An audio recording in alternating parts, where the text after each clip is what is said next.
It says, in order for nature's mobilization triunity to manifest as one whole, the following things are necessary.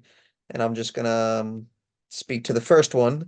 The gravitational center in the stomach must stop wandering. One, why does it wander? And two, I guess, yeah, really, I guess that's my first question. Why does that center wander? And what's the idea of centering it? Why do we benefit from that? Yeah. When you walk like this, jumping around, and you have consistency in your walk. You can see it in other people as well. Leaning left, right, looking down, bouncing, depending on your age, right? Mm. The younger you are, the more bouncing you are. The older you are, the more kind of crashed your walk. It could be dragging feet. It could be kind of moving from side to side and so on. So your gravitational center is wandering. Every time you accept new position, Oh, gravitational center adjusts to you. In a book, Master HORA used an example of 100 floors and gyrates. yes. So your motion, and I'm not talking about you, I'm talking about a human. I'm just using your motion is unconscious. And when you do look at that video, you will refer over there when I'm talking about cerebellum.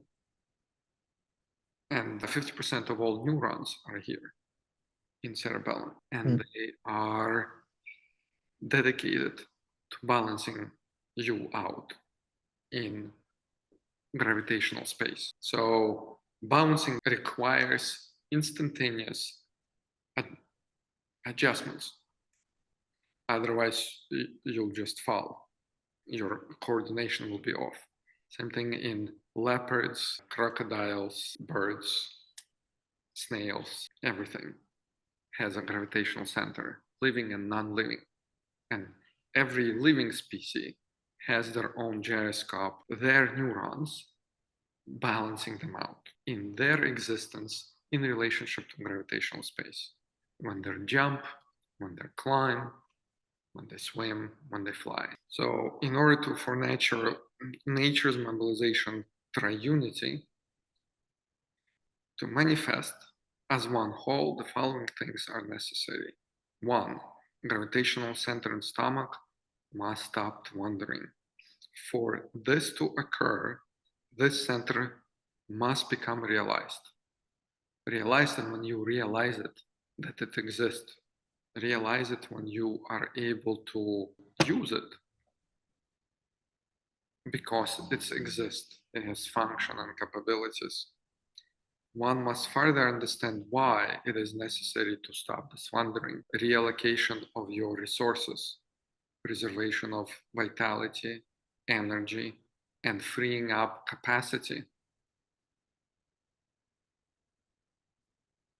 Freeing up capacity to do something else. One must further understand why it's necessary to stop wandering. What is the value of stabilized gravitational center?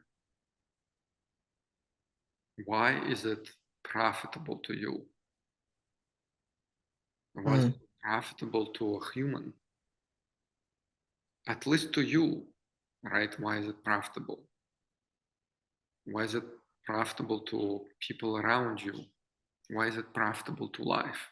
This is where the teaching from Master HORA comes in, which I shared. Profitable or not profitable to me, profitable, not profitable to my community around me, my circle. And is it profitable or not profitable to life? Are you creating life or are you destroying life? That level of understanding, purpose, and intentionality, connecting the dots to the point where you understand how crucial it is to practice this concept in life. Because Practice HORA is not only in studio. Practice HORA is manifestation of these principles in life. Because mobilization happens not when you sit on your ass or lay on the grass.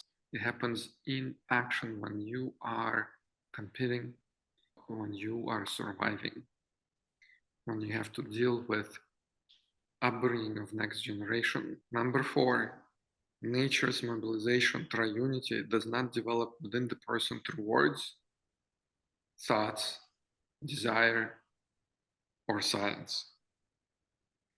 Number 5, nature's mobilization triunity as a skill is transferred only through the laws of nature. This is extremely powerful lines. It took me years to figure this out. A leader in Practice HORA is a person who walks the same path, just like any participant. He or she just puts more effort in trying to manifest this in life, and he or she also a student of Practice HORA. Instincts are trainable. In some animals, it is encoded. Mm-hmm. As soon as they're born, they know how to stand up and move around and do stuff. Right. Some species, you have nature and nurture coexistence in upbringing the child, where nurture impacts the genes, behave, and what is turned on. Epigenetics. I think we covered a lot That's for sure. in these 2 pages. And I have homework. Yeah, I feel like we make our way one page at a time. But Sometimes that's what it takes. This text is very deep, and it's also who do you have around you to help you to decode it as well, right? That's why, and each of us as a leader have a different depth, different experience, different length of leading, and different depth of applying it as well. yeah, I will say sometimes, so the stuff in here sounds very interesting, but you kind of you bring it the value, the meaning, the essence, because to me, I guess I don't fully understand why things are important. It sounds cool. It sounds like it should be important, but to see someone who, I guess, applies it in their life and is relaying that importance onto me certainly tells me to want to continue, tells me that there's more in here that I'm maybe not realizing. So it's definitely helpful to talk to you. That's why Practice HORA, it's officially called Transgravitational Evolutionary Practice HORA and Teaching from Master HORA. It's a method and a teaching from Master HORA.